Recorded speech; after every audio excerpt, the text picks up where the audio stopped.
যতই কষ্ট হোক আমি কিছুতেই থামবো না। আমাকে এগোতেই হবে। আরতের সেবায় হার মানলে কিছুতেই চলবে না।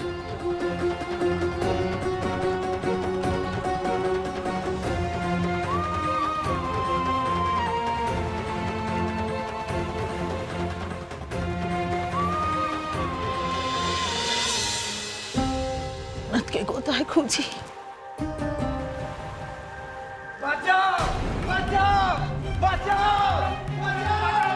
গেল গেল গো, আমার বাড়ি ঘর সব গেল।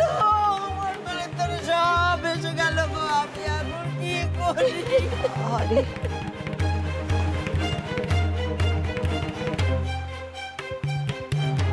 মানিক রে, ও মানিক, কোথায় গেলি রে বাবা?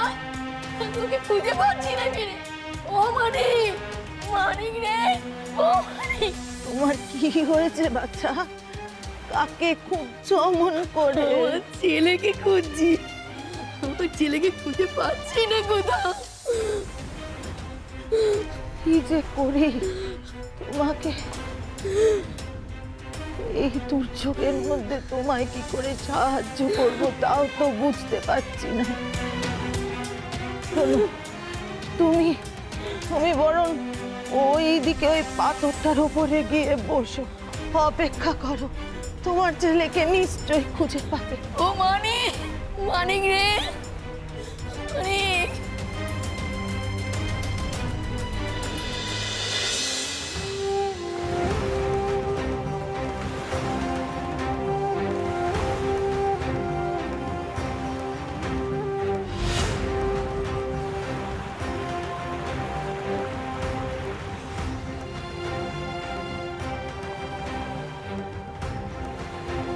হে ঈশ্বর, বাবা ভোলানাথ, রক্ষা করো তুমি। আমি নিজেই যদি এত প্রবল স্রোতে ভেসে যাই তবে কেদারের প্রতি আমার কর্তব্য পালন করব কেমন করে? আর তো মানুষের ত্রাণ, তাদের সহায়তা কেমন করে করব আমি? দয়া করে আমাকে তুমি শক্তি দাও, শক্তি দাও পিতা, শক্তি দাও।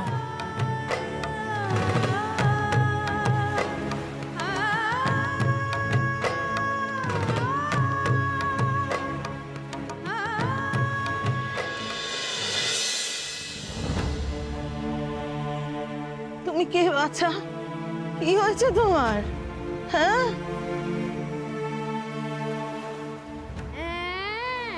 দেখো কি করি আমি এখন। এই তো আমার ছেলে, এই তো আমার ছেলে। মেরে মাঝখানে হারিয়ে পেয়েছিলাম তোকে রে। হ্যাঁ ঈশ্বর, ঈশ্বর তুমি মুখ তুলে চাইলে বলে আজকে ওকে আমি ফিরে পেলাম। চল চল বাবা, চল চল চল চল চল। কিন্তু এই ভিড়ের মাঝে লোকনাথকে কোথায় খুঁজে পাই? কি করে পৌঁছবো লোকনাথের কাছে? হে প্রভু, লোকনাথ যদি সত্যি তোমার অংশজাত হয় তাহলে ও যেন রক্ষা করতে পারে এই পুণ্য কেদার ভূমিকে। লোকনাথ যে কেদারনাথকে রক্ষা করার আদেশ পেয়েছে স্বয়ং আদি শঙ্করাচার্যর থেকে, সেটা যেন ও পালন করতে পারে প্রভু, পালন করতে পারে।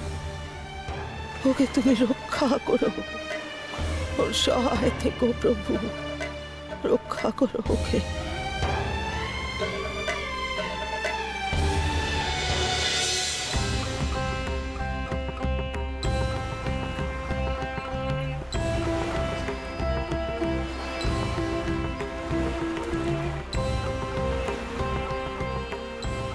হে প্রভু, হে মহেশ্বর, শক্তি দাও, শক্তি দাও আমায় প্রভু, তুমি শক্তি দাও। বিপর্যয়ের সঙ্গে লড়াই করার শক্তি দাও প্রভু। আমাকে বল দাও তুমি, আমাকে বল দাও হে মহেশ্বর, আমাকে বল দাও। শক্তি দাও প্রভু, আমায় শক্তি দাও। আমি যেন আর্তের সেবা করতে পারি প্রভু, আমায় শক্তি দাও তুমি, আমায় শক্তি দাও, আমায় শক্তি দাও।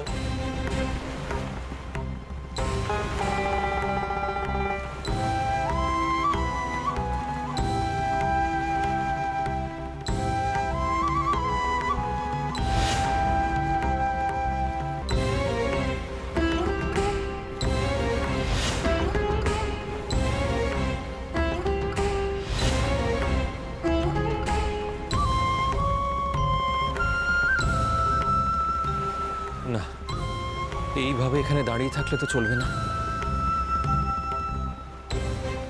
কিন্তু পাহাড়ের এত উঁচুতে উঠে এসে তো বুঝতে পারছি না যে জলের আসল উৎসটা কোথায়।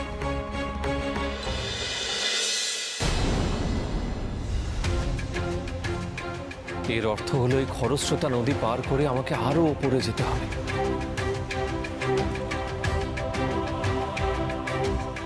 না, প্রাণের মায়া করলে আর চলবে না। আর্তের সেবার জন্য প্রাণত্যাগ আমাকে দরকার হলে করতেই হবে। সাধনার পথে বলিদান আমায় করতেই হবে। জয় মহেশ্বরের জয়, জয় মহেশ্বরের জয়, জয় মহেশ্বরের জয়। আস্তে আস্তে গুরুদেব। জয় শিব শম্ভু, জয় শিব শম্ভু, জয় শিব শম্ভু। কি হলো গুরুদেব, কষ্ট হচ্ছে? কেন যে হঠাৎ করে এরকম পথে বেরিয়ে পড়তে গেলে? সময় সময় নেই রে বেনি, সময় যে নেই। লোকনাথের কাছে পৌঁছাতেই হবে। না গুরুদেব, আর নয়। এখন তুমি একটু বিশ্রাম নেবে, তোমার শরীর দিচ্ছে না। বিশ্রাম বিশ্রাম নেবার কোনো উপায় নেই বেনি। কষ্ট করে হলেও লোকনাথের কাছে পৌঁছাতেই হবে। তারপর তো আর কোনো কাজ নেই, শুধু বিশ্রাম। গুরুদেব, এ সমস্ত তুমি কি বলছো?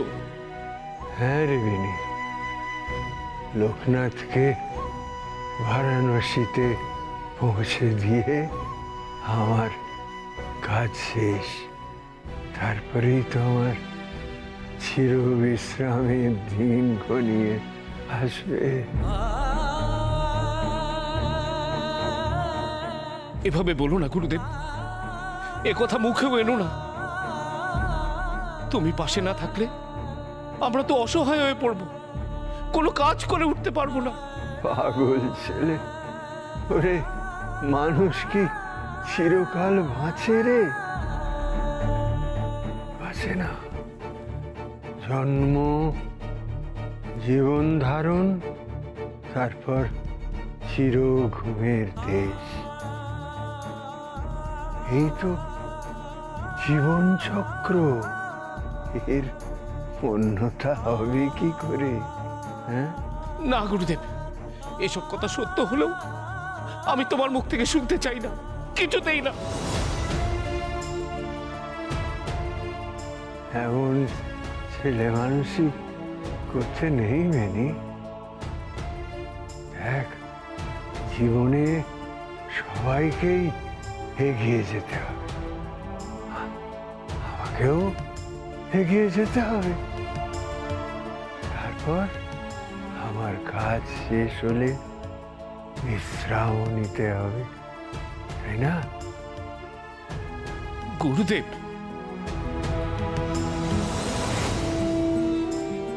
কোন ছোটবেলায় তোমার হাত ধরে ঘর ছেড়েছি।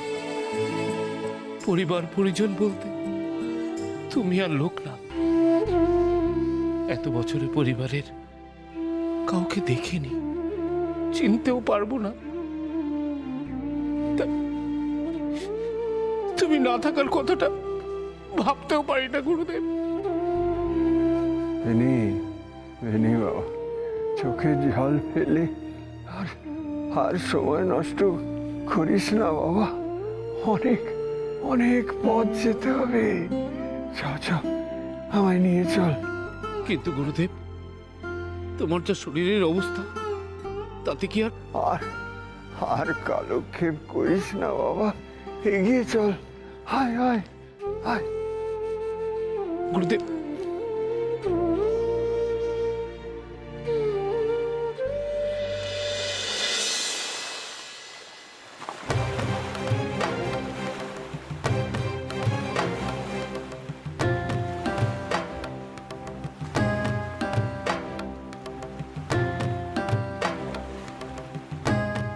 তবে কি আর শেষ রক্ষা হলো না আমার?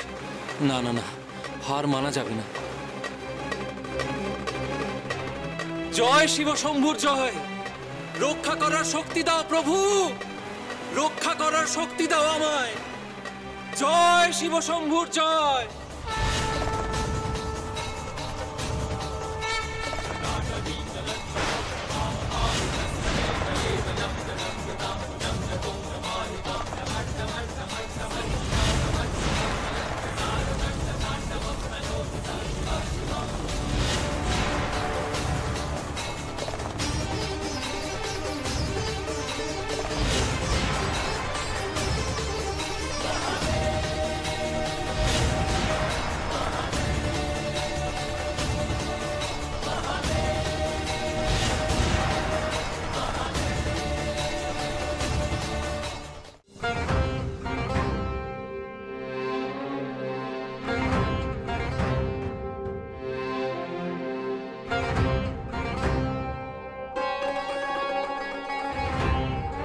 গুরুদেব, গুরুদেব, গুরুদেব, গুরুদেব, গুরুদেব, কি হলো তোমার? গুরুদেব, কষ্ট হচ্ছে? আমায় বলো গুরুদেব, কি হলো তোমার? গুরুদেব, গুরুদেব, গুরুদেব, কথা বলো গুরুদেব, কি হলো তোমার গুরুদেব?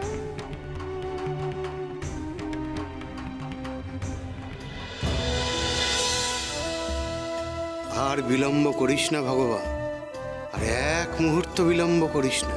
যত তাড়াতাড়ি সম্ভব লোকনাথকে নিয়ে আয়, এক্ষুনি নিয়ে আয় এই বারাণসীতে। গুরুদেব, গুরুদেব, বেনি, বেনি, বেনি, আমার কিচ্ছু হয়নি বেনি। তুই তুই ভয় পাস না, চল চল, এগিয়ে চল লোকনাথের কাছে, তাড়াতাড়ি নিয়ে চল। আয়,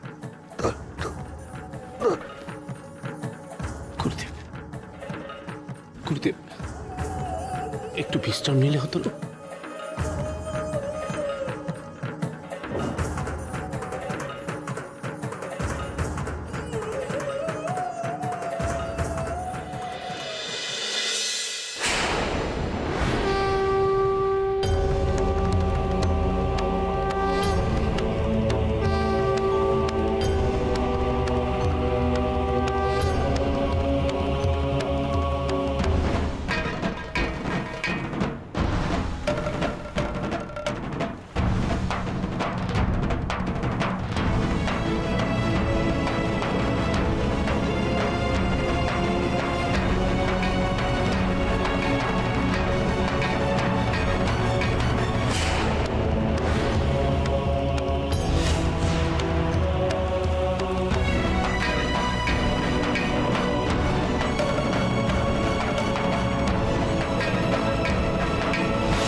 ওই ত্রিশূলকে অবলম্বন কর লোকনাথ, ওই ত্রিশূলের সাহায্যে উপরে উঠে যা, তুই সকলকে সাহায্য করতে এগিয়ে যা।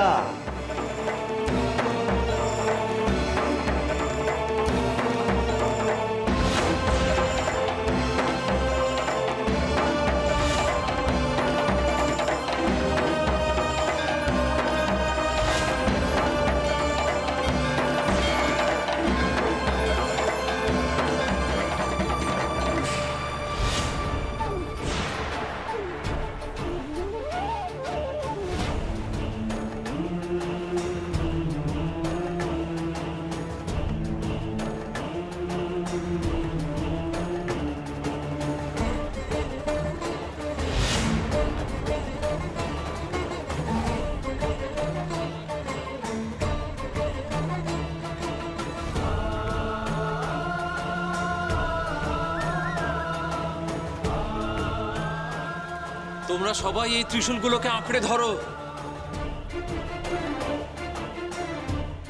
না হলে কেউ বাঁচতে পারবে না। যত শক্তি আছে সবটুকু দিয়ে ত্রিশূলগুলোকে অবলম্বন করো।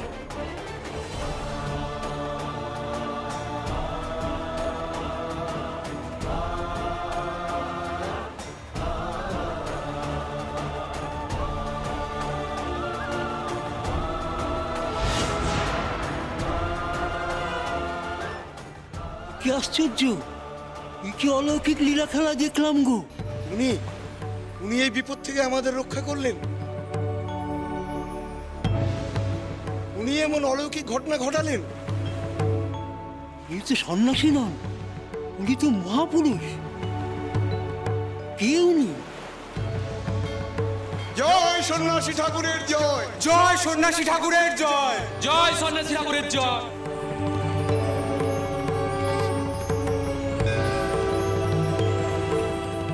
উপায় যখন পেয়েছি তখন আর কালক্ষেপ নয়, এখনই কেদারনাথের মন্দিরের দিকে যেতে হবে।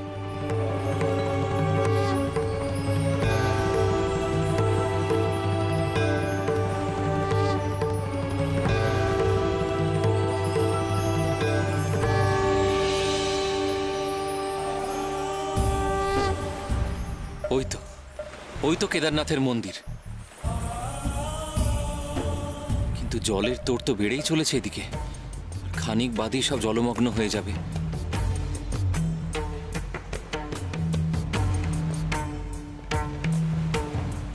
হে ঈশ্বর, এই পুণ্যস্থানকে কেমন করে রক্ষা করব আমি তাহলে?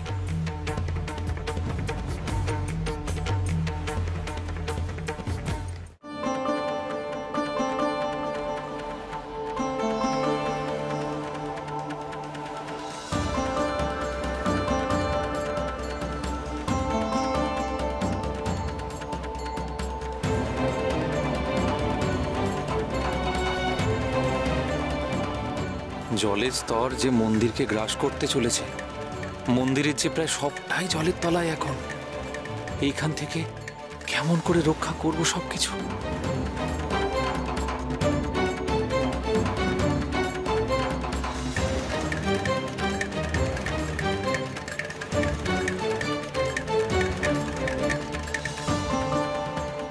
না, কিছুতেই না।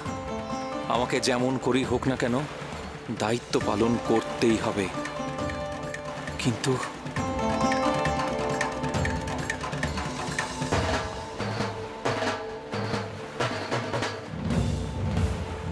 জলের উৎস তো দেখছি আরো উপরের দিকে। ওই উৎসকে বন্ধ করতে হবে, আর তার জন্য তো উপরে পৌঁছানো দরকার।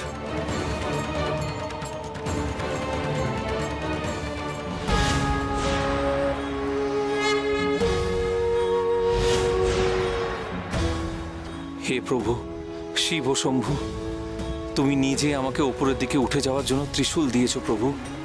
জয় শিব শম্ভুর জয়, জয় শিব শম্ভুর জয়।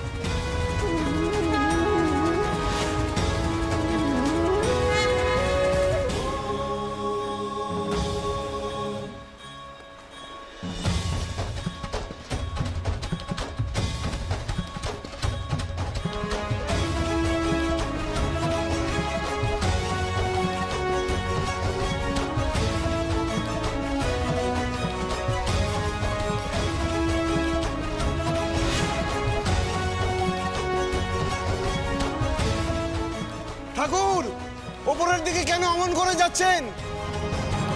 ওখানে তো জলের তোর অনেক বেশি। ওখানে গেলে আপনি কিছুতেই দাঁড়াতে পারবেন না, নিচে পড়ে যাবেন। দয়া করে আপনি আর অধিক পানি যাবেন না ঠাকুর।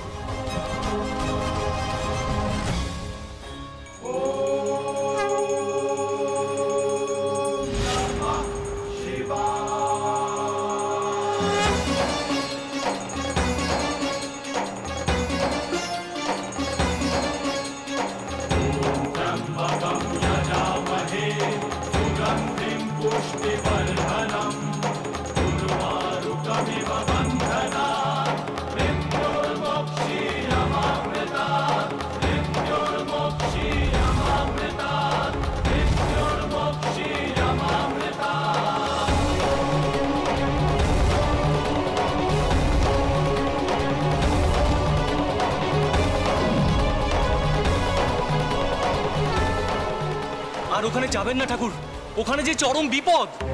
ওই জলের উৎসের মুখে আমাকে পৌঁছতেই হবে, না হলে এই বিপর্যয় আমি বন্ধ করতে পারবো না। পারবেন না ঠাকুর, কিছুতেই পারবেন না। পারবো না বললে তো হবে না, এত সহজে আমি কিছুতেই হার মানবো না। কিন্তু ওই ফাটল বন্ধ করা যে অসম্ভব। ফাটল?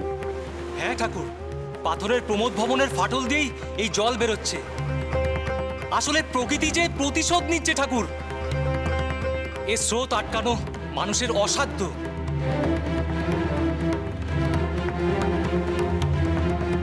প্রমোদ ভবন? কার প্রমোদ ভবন?